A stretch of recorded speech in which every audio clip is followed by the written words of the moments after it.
YouTube, welcome back to the Built on Boxes YouTube channel. My name is James White. I am the trucking lawyer. Today's talk is going to be about whether or not you should give your driver a W-2 or whether you should give your driver a 1099. Now, there's specific rules that the IRS puts out about this, and I'm actually going to cut to a screen recording here shortly to show you how these rules interact. And, you know, the truth of the matter is, it breaks down to this. If you are controlling their schedule, you probably should be W-2ing the employee. And that means if you're dispatching them, if you're controlling where they go and when they go, they're not a contractor, they're an employee. Now, again, this is not me. This is based on the IRS rules.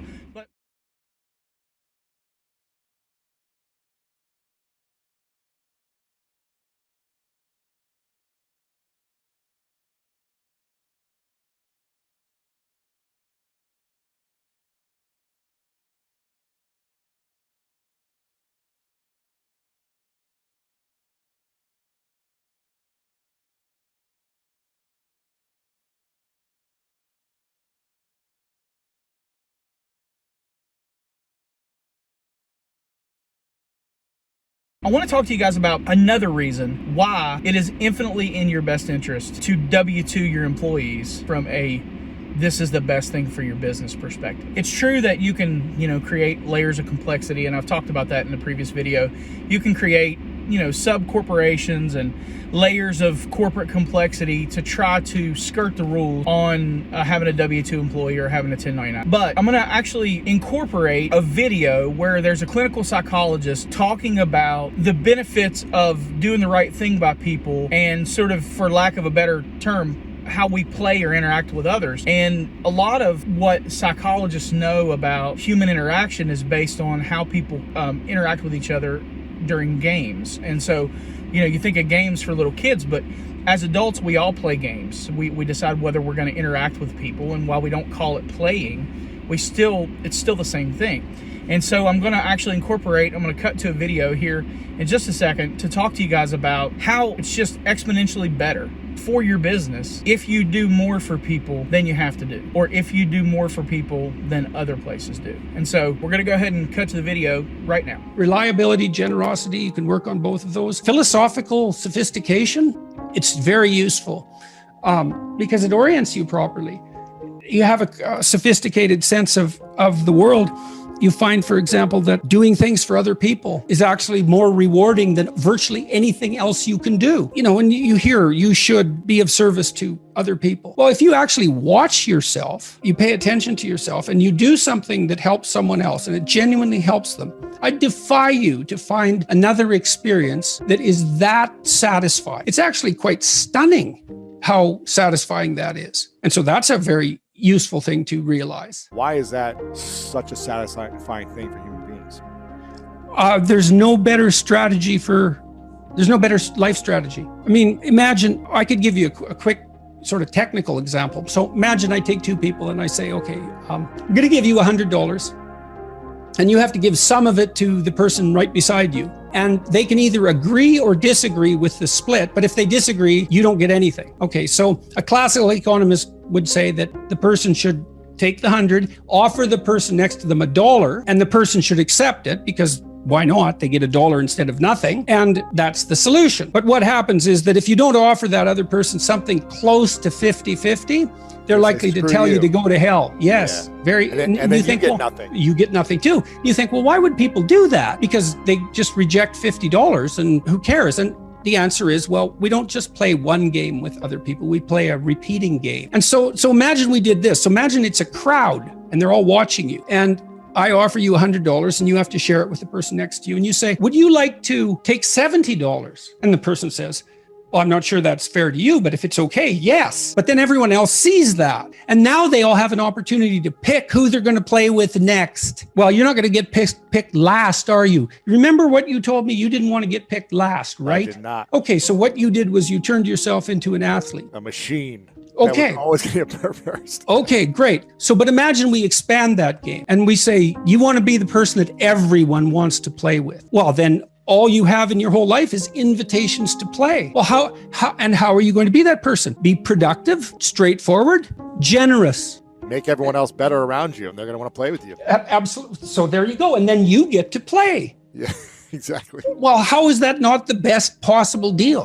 It's clearly, it's like if you want to have everything you could possibly want and more, then be a good person. The better a person you are, the more likely that is to happen. That doesn't mean that you're completely protected against getting cut off at the knees, but there's no better strategy. That's it. And you can even think about it selfishly, and I talk about this to some degree in Beyond Order. Let's say that you want to be selfish. You think that's the best possible strategy. Why should I care about others? Okay, let's say you should only act in your own best interest. Well, then it's like, well, what's your best interest? Well, what does interest mean and what does you mean? What's in your best interest? Your best interest. 3 mysteries. What's best, what's interest? Okay. Well, there's you, but you aren't just you right now. You're you, and you tomorrow, and you next week, and you next month, and you in 5 years, and you in 10 years, and you when you're a pensioner. You're a community of selves stretched across time. And so if you were enlightened and selfish, you would act in a manner that would benefit that entire community across time. And I don't think that's any different than acting on the best possible part for other people. I think they're the same problem. So I think as soon as human beings discovered the future, we were no longer singular individuals. We're instantly each a community. And then the community ethic prevails. And the community ethic is, I want to win in a way that makes you win. That's the best possible victory. Take care of your team. That's your fundamental purpose. The successful guys, man, they've got your back, right? That above all. Yeah, and if you aspire to a leadership position and you aren't someone they know to have your back, they're not following. You're not going to make it. And so this is why the discussions of power that are so prevalent in modern culture bother me so much. It's like, you think male hierarchies are predicated on power? You really think that? They are when they've gone rotten, but when they're not rotten, that's not what they're predicated on at all. The capacity to exercise power, that's really important. You need that. It has to be part of you for you to be admirable. It's like you could be a badass son of a bitch. Yes, I see that. And that way I'm somewhat intimidated by you. And that's actually a testament to your moral virtue, that you have enough force and power to be intimidating. But then if you can encapsulate that and take that potential for power and harness it to this broader good, well, that's unstoppable. Now, again, you may listen to Dr. Peterson and think, oh, this is just a bunch of psychobabble. What does that actually mean? Or how does that fit into my life? It fits into your life because, just like he said in the example, imagine that other people are seeing you and they see that you offer the person that you're splitting with 70% and only keep 30 for yourself. Those are all people that are going to want to interact with you. They're all people who are going to want to do business with you. And so from a business perspective, this is essentially the concept of word of mouth. Every person that your driver interacts with, if your driver's happy, if your driver can report to other people that you are doing more for them than you have to, that they've got it better there than they can have it anywhere else. Well, you've increased the value proposition. You've increased the risk versus reward, the pleasure versus pain for them, such that they're not going to leave. They're going to be loyal to you, and it's going to be easier for you to recruit other people into your company. And so it may seem counterintuitive. It may seem like, well, why would I pay out more than I have to? Because it's more important for the long-term success of your business that you get more invitations to play, that you get more invitations to do business, that you expand width-wise across your networking platform, than it is that you make an extra 5%, 10%, 15% on this one person. If you've got one employee, it's true.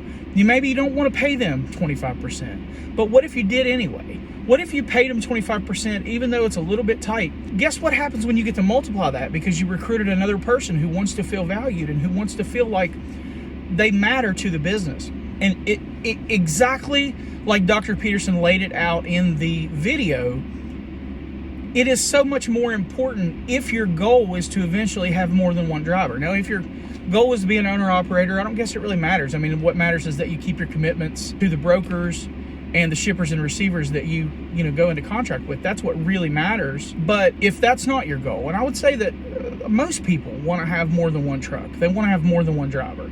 Most people want to get out from behind the wheel and not have to drive themselves. If those are your ambitions for this business, then you are exponentially better off to take a little less of the split for yourself or for your company and do a little more for the people who are helping you build it and for the people who are working with your brand on their chest, because of what it's going to, even like Dr. Peterson said, even if it's from a selfish perspective, there is no better way for you to expand your ability to earn, even if your motives are selfish, than to do it this way. So it's just better for you in the long run if you W-2 than 1099. Now, if somebody's leased onto your company and you're 1099, and I mean, that's fine. But I'm talking about when you're considering whether or not you're going to 1099, even though you know that they're probably more in line with the W-2 rules. This is the way that you should look at it from a value proposition, from a risk versus reward analysis. So anyway, guys, I hope you enjoyed the video. I know Dr. Peterson can be polarizing. Everything he says really is based on 30 years of empirical evidence. He's a clinical psychologist. Because of the fact that there are people in politics that don't like the things that he's bringing to the public attention, their